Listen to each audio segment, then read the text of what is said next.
विश्व के सभी मेरे साथियों को राजरत्न अम्बेडकर की ओर से जय भीम, नमो बुद्धाय। द बुद्धानिस्ट धम्मा के 29वें भाग में आप सभी लोगों का स्वागत है।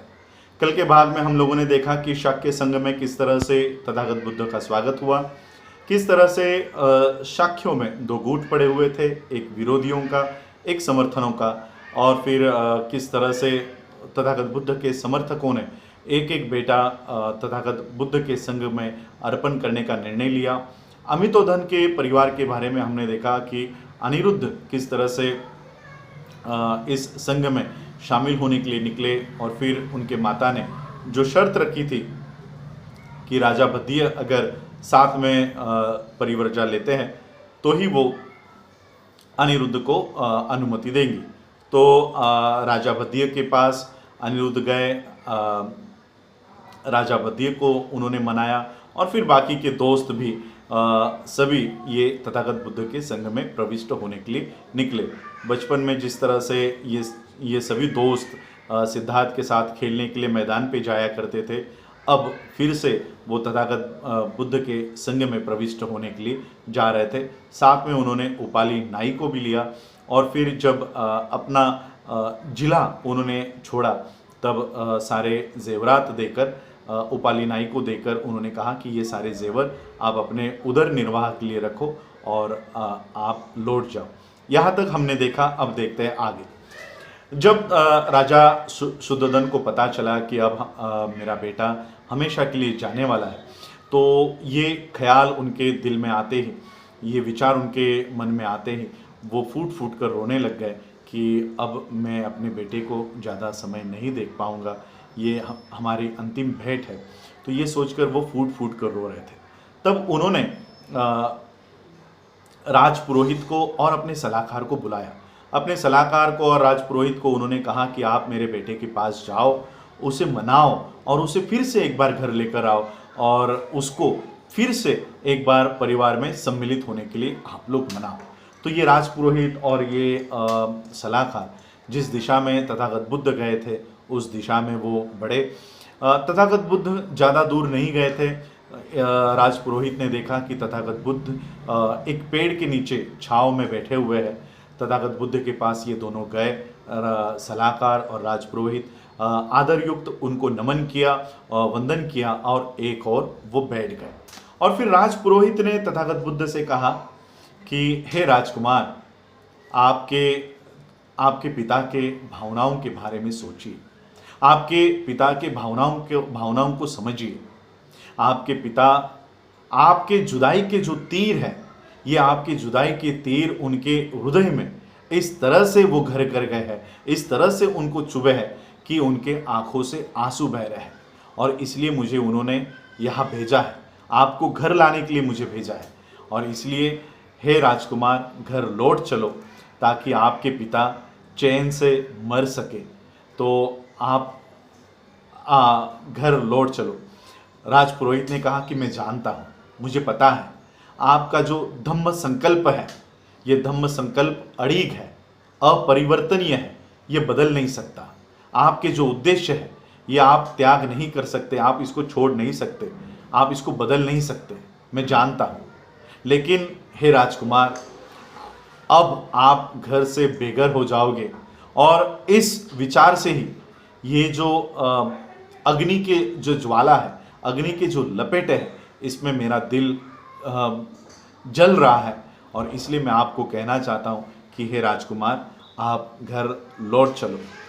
जिस समय शास्त्रों के अनुसार उचित समय होता है गृह त्याग करने का, वन में जाने का, वो समय जैसे ही आएगा उस समय आप भले ही गृह त्याग करके वन में चले जाओ, लेकिन अब आप हमेशा कर्तव्य की बात करते हो, और इसलिए मैं आपको कहना चाहता हूँ कि आपके कर्तव्य को निभाने के लिए, इन कर्तव्यों को निभाने के लिए आप अपने उद्देश्यों का त्याग कर दो। आप अपने ही सगे संबंधियों को इस तरह से दुखी करके, उनका अनादर करके मत जाओ। कुछ देर के लिए ही सही इस पृथ्वी का, इस धरती का आनंद उठाओ, कुछ देर के लिए ही इसका आनंद उठाओ। धम्म का जो साधना होती है, धम्म की साधना, ये केवल जंगलों में ही नहीं की जा सकती। किसी साधु को, संत को अगर मोक्ष प्राप्त करना है तो वो शहरों में बैठ के भी, शहरों में रहकर भी, ध्यान साधना करके भी वो मोक्ष प्राप्त कर सकता है। मोक्ष प्राप्त करने के लिए जो जरूरी है वो है अच्छे विचार और प्रयत्न, कोशिश।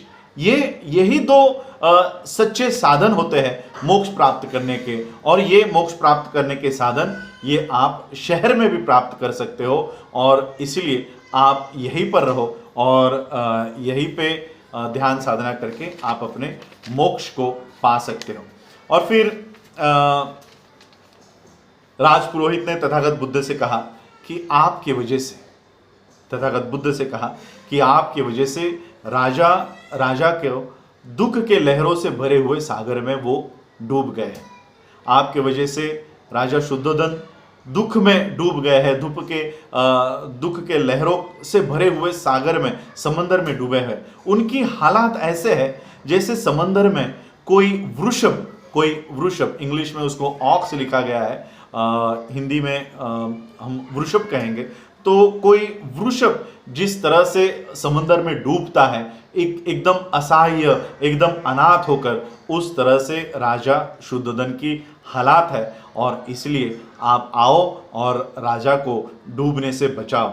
उस रानी के बारे में सोचो जिस रानी ने पाल पोस कर आपको बड़ा किया, आपका पालन पोषण किया। उस रानी के बारे में सोचो, उनकी हालात कैसे है। उनकी हालात तो ऐसे है कि मानो जैसे किसी गाय ने अपना बछड़ा खो दिया हो, उस तरह से उनकी हालात हो गई है। और अपने पत्नी के ही बारे में सोचो, उनकी हालात तो ऐसे है कि मानो जैसे किसी हंसिनी ने अपना नर बिछड़ जाने के बाद जैसे उनकी उस हंसिनी की हालात होती है, वैसे उस हंसिनी की हालात हो गई है। उस पत्नी की हालात ऐसे हो गई है कि मानो जंगलों में किसी हाथी ने अपनी साथी को छोड़ दिया हो, अपनी हथनी को छोड़ दिया हो, ऐसे उनकी हालात है। शादीशुदा होते हुए भी एक विधवा की तरह उनको जीवन बिताने का, इस तरह का जीवन उनको मिला है। क्या आप अपने पत्नी को अपना दर्शन देकर क्या आप उनको संतुष्ट नहीं करोगे? ये सारी बातें उन्होंने, भावनिक बातें राजपुरोहित ने कही, अपने पिता को लेकर, माता को लेकर, अपने पत्नी को लेकर, ये सारी बातें उन्होंने कही। राजपुरोहित के मुंह से ये सारे शब्द तथागत बुद्ध ने ऐसे सुने जैसे कोई सदाचारी व्यक्ति सदाचरण को सुनता है। और ये सारी बातें तथागत बुद्ध ने सुनी, और ये सारी बातें सोचकर, समझकर, ध्यानपूर्वक सुनकर तथागत बुद्ध ने इन राजपुरोहित को और इन मंत्रियों को क्या जवाब दिया, ये हम अगले एपिसोड में देखेंगे। किस तरह से तथागत बुद्ध को फिर से एक बार अपने घर लाने की राजा शुद्धोधन ने अंतिम कोशिश की, और क्या राजा शुद्धोधन इस कोशिश में कामयाब हो पाते हैं। क्या वो जवाब है जो तथागत बुद्ध इन राजपुरोहित को देते हैं, और राजपुरोहित बुद्ध से क्या कहते हैं, ये हम आने वाले एपिसोड्स में देखेंगे। आज आप लोगों ने मुझे सुना, उसके लिए आभार। जय भीम, जय भारत, जय बुद्ध।